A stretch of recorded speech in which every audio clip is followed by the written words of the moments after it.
Okay guys, I'm back. I don't know how these videos are going to be, but I'm just going to throw them up there. You like it? You like it? Watch it. If not, oh well, I'm not cutting them up. But I got my good side cutters. Amazing what happens when you get the right tool for the right job.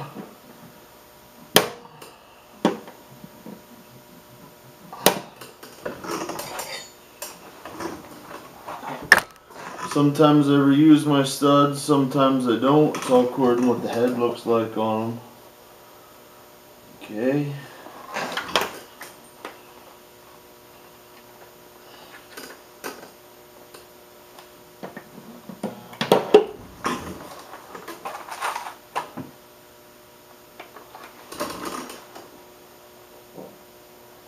Trying to find that sweet spot.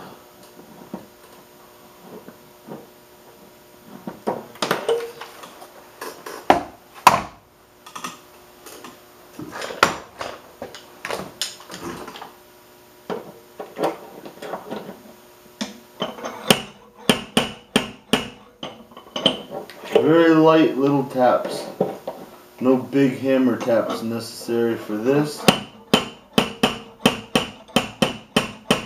This is all finesse work right here. You're trying to finesse the metal back to where it came from. I put another stud there. There's a little indent right here that's locking this in, so I have to pull this out before I can pull that out. Otherwise, I'm just fighting with the metal.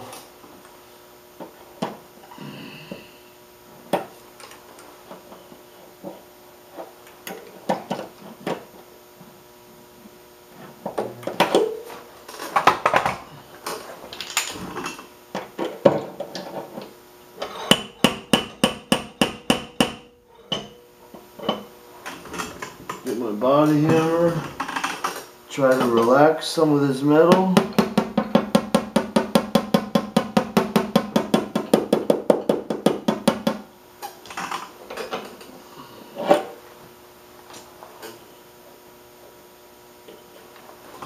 Now try to pull this out.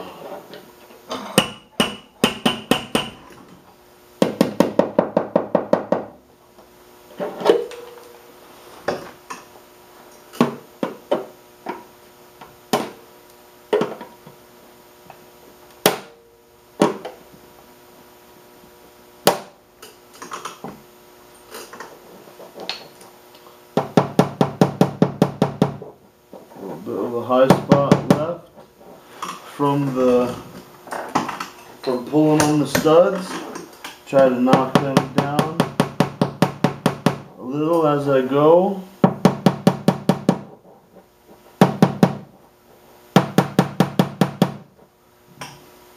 Because sometimes if you don't, you'll be pulling the spot out.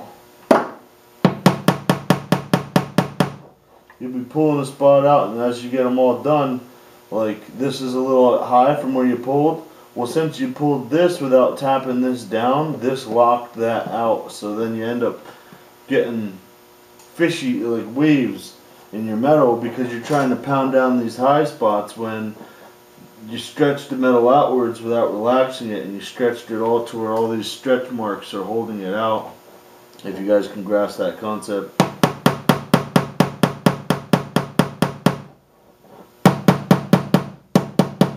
So it's always best to get the areas you're working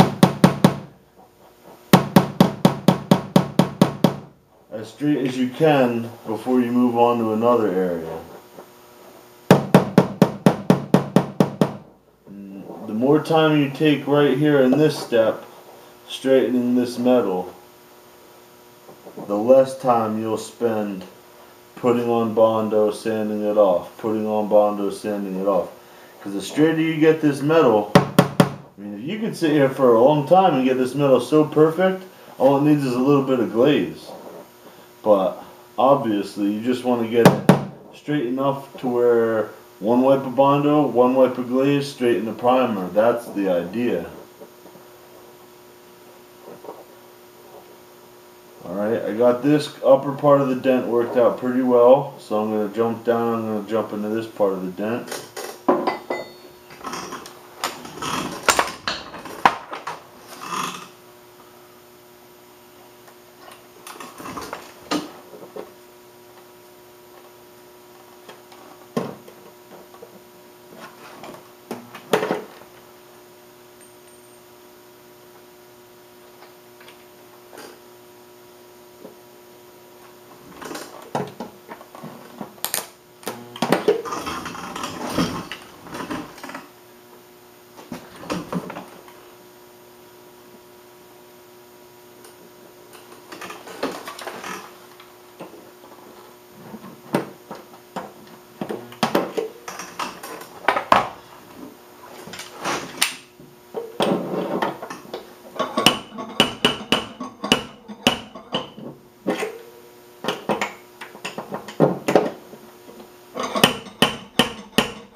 And when I'm removing these studs, I got a good pair of side cutters here. Well, they're not a good pair, they're Harbor Freight, but they're the best pair I got as far as the edges go.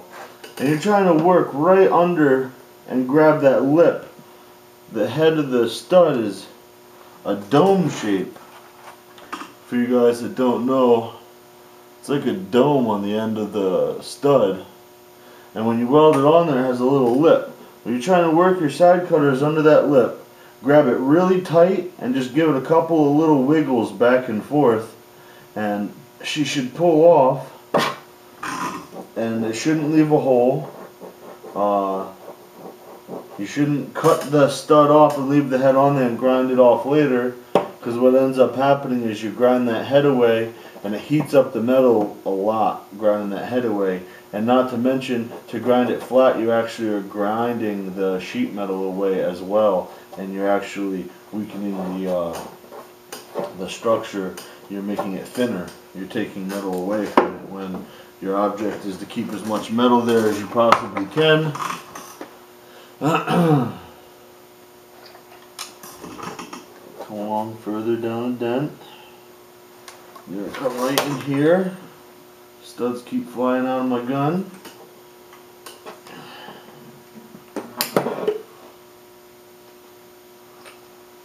Jobs like this, I wish I had one of those dent pullers like Velvet Hammer or Pete at Southwest Rod and Custom, like they have. It looks like a big battery charger on wheels, you know those kind, but it's got the electrode and the thing. Check those guys' channels out and try to find the videos. Those machines are awesome. I can't remember what they're called, but they're expensive as a motherfucker. If I had a real shop, that's what I would buy though.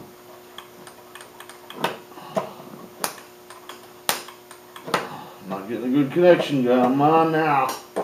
There we go.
Probably bored half to death right now, but you guys can fast forward.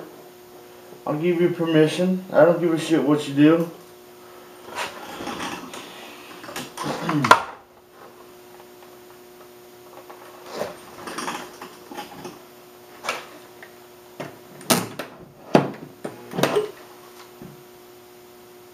I guess it helps if you have a solid connection before you pull the trigger. Just a little bit.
It's all about touchy-feely. That's for sure. But right here's what's left of my dent. Yeah, there's some right there too.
Musical instrument right there.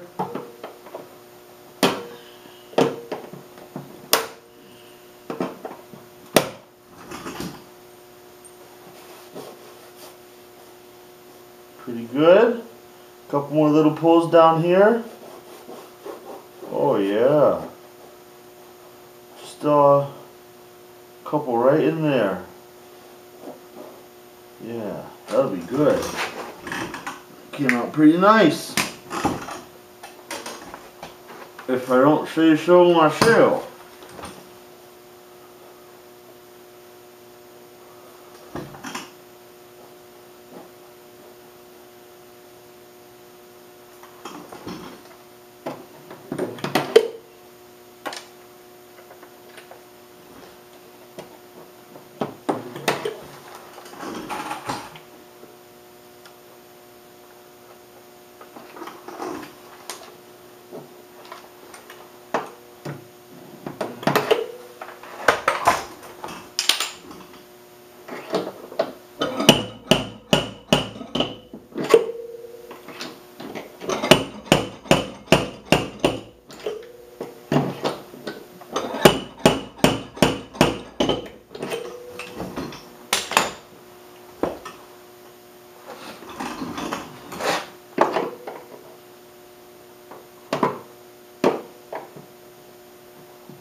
Yeah, that's not too shabby.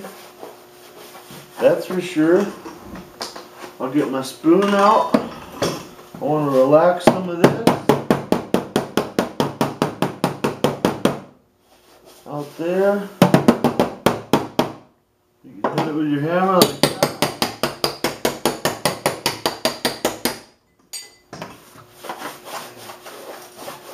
That's not too bad at all, because it comes down and it comes out. It comes in from the corner, comes out for the wheel well, and comes down at the same time.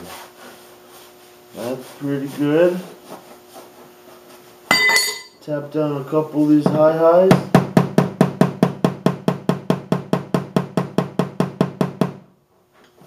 Like that.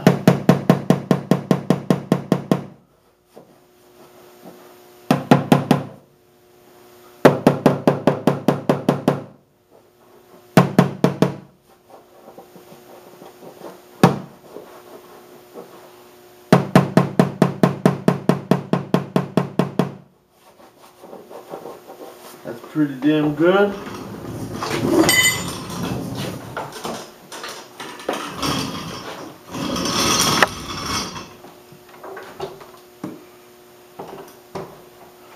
I'll hit it with the flap disc real quick. Put my safety glasses on.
All I was doing there with the flap disc was ever so lightly smoothing out where all my studs were.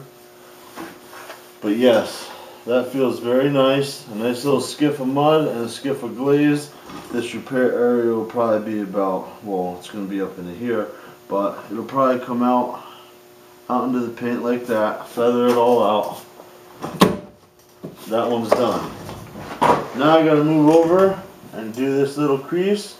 I'm not going to bore you guys with this little bugger, but when I come down here, I might show you guys pulling that out. We'll see how it goes. But for now, I'm going to turn you guys off and turn the heat back on so these lights brighten up a little bit, and show you some more. Okay guys, I got a little carried away. I was in the groove, you know what I mean? I absolutely forgot to turn the camera back on. I don't know what time it is, but I worked this dent out with my stud gun close. It's going to take some filler to close up that gap just a little bit. There is a gap on the other side. It's just a little less than this one. I got this pulled around in here. There's supposed to be a lip there. I don't know if you guys can tell, but there's like a lip right here that continues up and goes all the way up through in here. And I worked this out, so a little bit of mud there, a little bit of mud in here. I gotta work this body line back in and work this flat spot back in there. But I did get that worked around to the best of my ability. And moving forward, I'm going to be going into this door and such, trying to get my metal work straight. Sorry about cutting you off there on this dog leg. I didn't really mean to do that to you guys, but once you get into the move, the groove, you start getting with it, and it would have taken me twice as long to do it, trying to explain it at the same time. So I don't know. I'm gonna work all the rest of this metal straight. It's pretty much straightforward with a stud gun and hammers and shit. And then I don't know. I'll probably show you guys all my metal work straight, and I'll be getting into Bondo tomorrow. So I'll talk to you guys later.